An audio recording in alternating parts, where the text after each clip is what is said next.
All right, welcome back. We are going to sift through a lot of questions here. Ones that we have, ones that viewers have, ones that we're constantly seeing floating around when it comes to COVID-19. So why not bring in infectious disease specialist Dr. Susy Hota, a regular to our show from UHN. Thank you so much for being here, Dr. Hota. It's my pleasure. All right, Dr. Hota, let's get into some questions right away here. First one is a big one that a lot of people are asking. Do you think Ontario should bring back a mask mandate for indoor settings? And if yes, for how long? I mean, my feeling is yes, we should be wearing masks in indoor settings at all times at this point. And we are seeing rises in cases, according to our wastewater data surveillance. They're going up fairly steeply. And, you know, to try and curb that, wearing masks in indoor spaces is a pretty low, cost and simple thing that we can do that hopefully would have an impact and not result in something like January again. So, you know, I think that that's something that would be helpful. It's helpful to just have a rule across the board and not leave it up to people to make the decisions. And that's where the mandates, I think, as things are starting to rise, can be very powerful.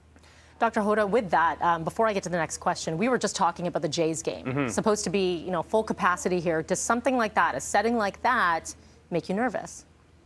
It does, especially when we know that there's so much out there in the community, and it does, those kinds of events bring people from all over the province, and the region together. And so, they're kind of bringing whatever it is that's going on in their area. And there is quite a bit of heterogeneity, in terms of how much COVID is in different parts of the province. And so it kind of brings it all together into one setting where people are close together, no masks, lots of yelling, lots of, talking to each other in close proximity.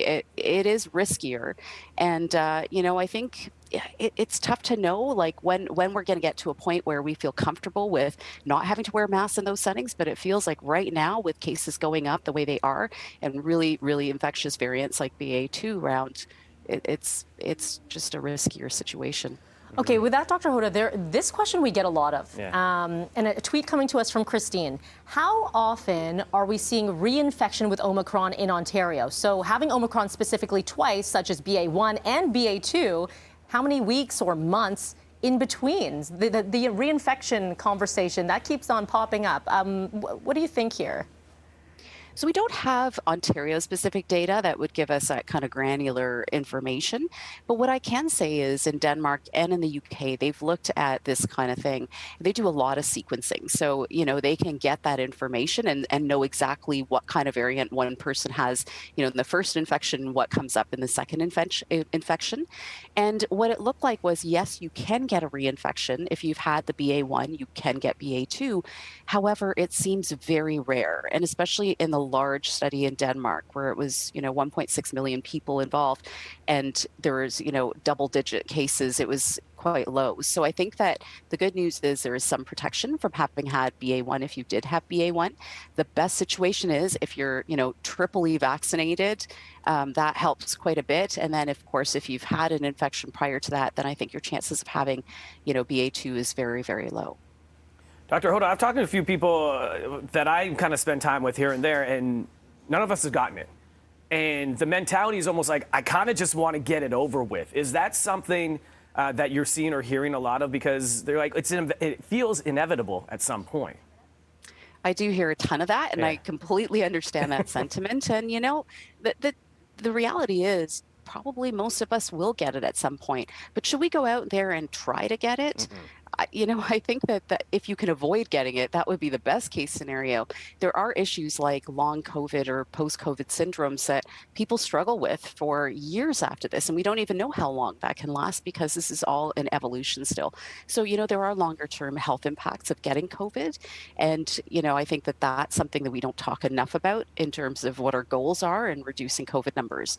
So, I wouldn't say go right out there and get it, just get it over with. It's also a miserable thing to live through for a lot of people. Even if it's mild, it's not fun.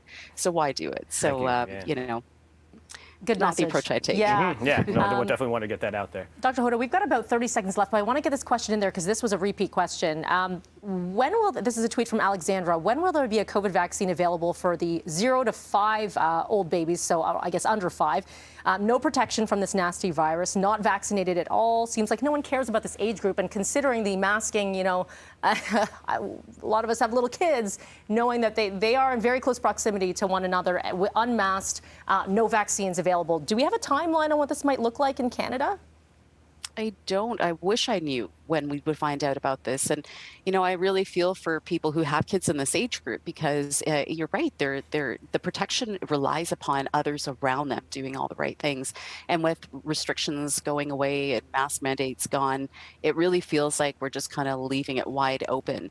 The companies, Pfizer and Moderna in particular, are working on it and trying to get towards approvals. I think people were aware that earlier on, you know, Pfizer's dosing didn't appear to really kind of give the kind of a protection as we'd like to see in that age group. And I think there's additional work that needs to be done to figure out exactly how to get, you know, the right formula out there that sort of balances the safety and the side effects with it being effective in that age group. And hopefully that will be soon into the summer, you know, hopefully into the fall at latest.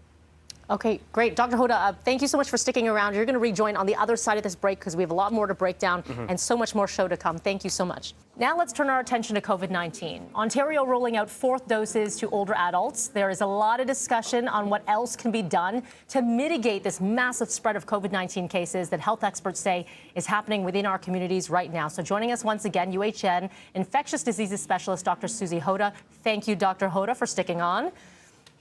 My pleasure to be here again. All right, let's look at some of the numbers. Pretty alarming that we heard from Dr. Peter Uni, saying, you know, it could be upwards of 120,000 daily cases. And that is just by looking at the wastewater because, again, limited PCR testing. When you hear that number, how startling is it for you? You know, I think we all expected a rise to occur. We knew that was going to happen. And you might recall that back on March the 17th, there were projections that were put out by the Ontario Science Advisory Table that made it seem as though, yeah, we're going to see more cases, but it's probably going to be more of a moderate rise. And, you know, the expectation is we're not going to see such a dramatic rise like we did back in January.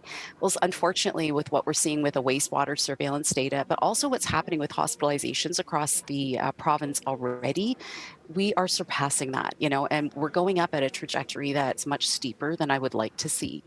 So it's concerning to me. It really is. And I think we all know people who are sick right now or who have COVID-19, and it seems like it's much more common than it was even back in January. So it's going up steeply, and we don't necessarily even have the best indicators of what the numbers are out there. We're just looking at what the outcomes are, really, like, you know, what's happening in the hospitals and how sick are people getting, and it's not looking great. How sick are people getting? I mean, from what you're seeing on the front lines, you know, we see the numbers, but we don't actually see what's happening in those hospital rooms, those hospital beds. What is going on right now? Well, the good news is that even with the BA2 variant, subvariant of Omicron, that seems to be what's dominating in the province, in most parts of the province at least, severity of illness is not greater. But, you know, a lot of milder illness is happening out there in the community. In the hospital, it's more moderate illness. The ICU admissions are, I would say they've kind of plateaued out. They've stabilized out. They're not going down, but they're also not going up at a dramatic rate yet. But, you know, we know that takes a little bit longer to kind of catch up. But in the hospital, people are coming in with the same sorts of syndromes as before, the same reasons for coming into the hospital.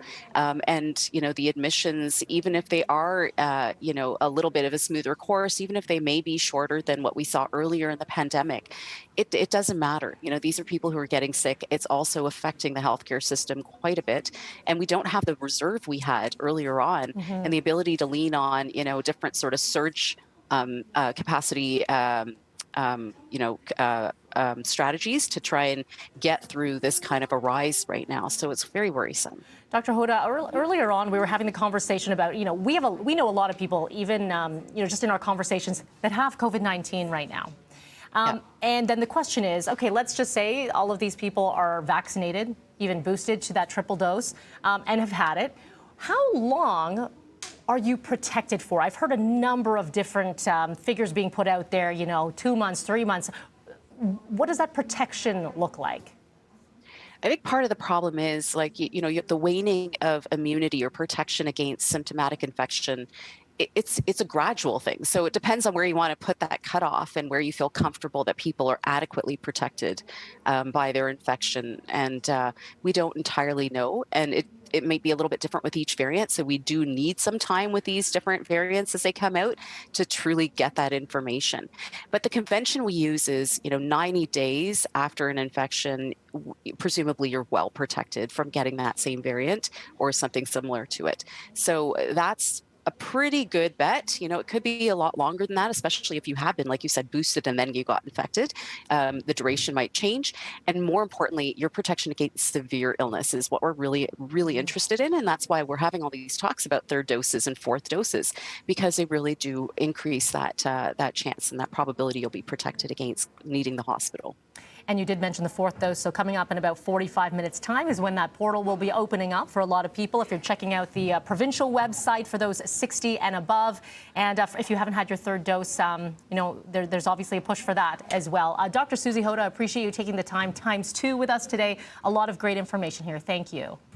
Thank you.